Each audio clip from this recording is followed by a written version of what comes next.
任务报告 KV10315，汇报人 Bronya Zaitek。当我进入圣方丹时，看到的情况与第3小队的情报如出一辙。整座城市空无一人，取而代之的则是诡异的红色晶体和怪诞的构装怪物。而等我深入调查这场可怕的阴谋之后，出现的又是另一幅支离破碎的景象。《后崩坏书》第2章的主舞台是一座依山傍海、位于湖面上的城市。相比《后崩坏书》第1章的现代都市圣方丹，新场景水墨都市更像是自然风光与人文景观交汇的度假景区，它更加立体，层次也更加丰富。为了充分体现立体结构的魅力，通过引入抓钩、缆线、跑墙等元素，我们在2段跳的基础上进一步强化了角色的移动能力。玩家可以在地图中高速穿行，从各个角度观察探索世界。我们还有多个星门地宫供玩家探索。相比水墨都市，星门地宫更偏向异世界的感觉，也因此更少受制于现实逻辑的束缚。地图甚至会像魔方般翻转，结合强化后的移动能力，玩家将获得前所未有的过关体验。而在具体的机制设计上，我们也很注重操作的自由度，希望将控制权尽可能地交到玩家手中。与从前相比，现在的抓钩将不再限制特定的交互位置，只要满足了射程要求，角色与钩点之间没有阻挡就可以使用，甚至还可以跳起来使用抓钩。在勾向目标点的过程中，也可以通过跳跃随时打断，或是中途勾向另一个钩点，而且这一次钩点甚至可能会是移动的，这也是动态关卡的体现。我们和第3小队会合之后，现场的情况依然不容乐观。那些异样的敌人还在不断涌来，在我们看不见的角落，他们已经蜕变出了各种棘手的能力。所幸，我的队员们都有着各自擅长的领域，我们的装备也有了针对性的改良。《后崩坏书》第2章中的新怪物有着明显的拟人化特点，甚至出现了具有明显人类特征的敌人。这也预示着战士们正在越来越接近秘密的核心。这些敌人很狡猾，甚至能拟态角色的外观，模仿角色的动作，而他们的头目也不容小觑。它可以侵入角色的心智，使其陷入无法自控的狂暴，或者是将角色石化，让猎物在无法动弹的情况下被一击毙命。除此之外，我们站在新的角度重新审视了角色与怪物之间的关系。战斗的魅力远不应止步在打与被打的循环之中。如果我们站在那片战场之上，我们又能利用身边的一切做些什么呢？照着这种思路，我们设计了可以骑乘的怪。只要将骑乘怪打入瘫痪状态后，玩家就可以骑着它们对其他敌人发动攻击，横扫敌军。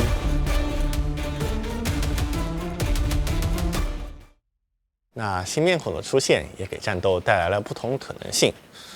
在崩坏结束的世界里，过往的英雄将被传颂，而应运而生的后来者也将从他们的事迹中获得勇气。在 5.4 版本中，另外2名第2小队的成员莱尔与提米朵也即将与大家见面。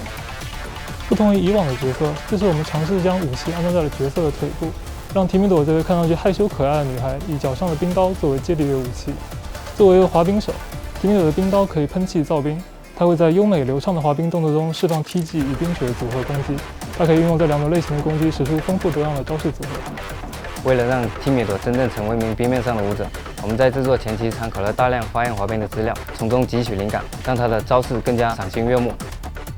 她对跳跃与滑行都非常在行，攻击风格也凸显出干净利落、精准迅捷。莱尔则是一名特殊的场下支援角色。作为一名老练的狙击手，他随身携带的有特殊功能的子弹，能用自己擅长的方式给团队提供有力的支援。而在 5.4 的版本中，布洛尼亚将展现出他全部的实力。成长后的他将一改过往重炮台式的作战方式，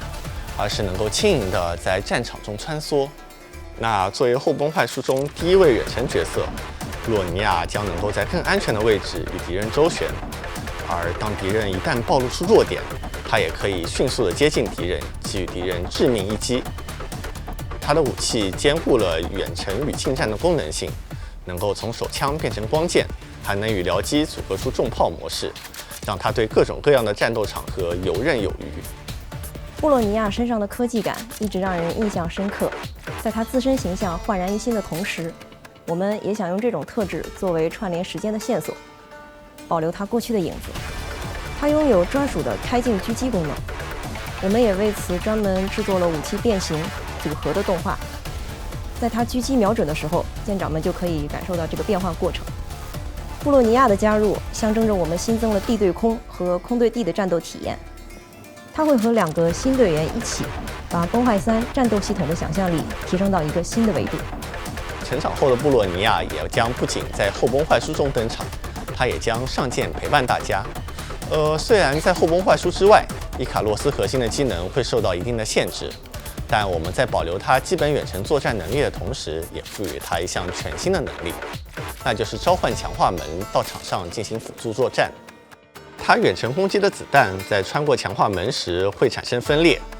强化子弹的伤害并提升爆炸范围。同时，强化门还可以阻挡怪物的移动，让它拥有更好的输出环境。凭借这项能力，它也将展现出与后崩坏书中不同的作战性能，帮助它更好地应对各种场合。充能完毕，该收场了。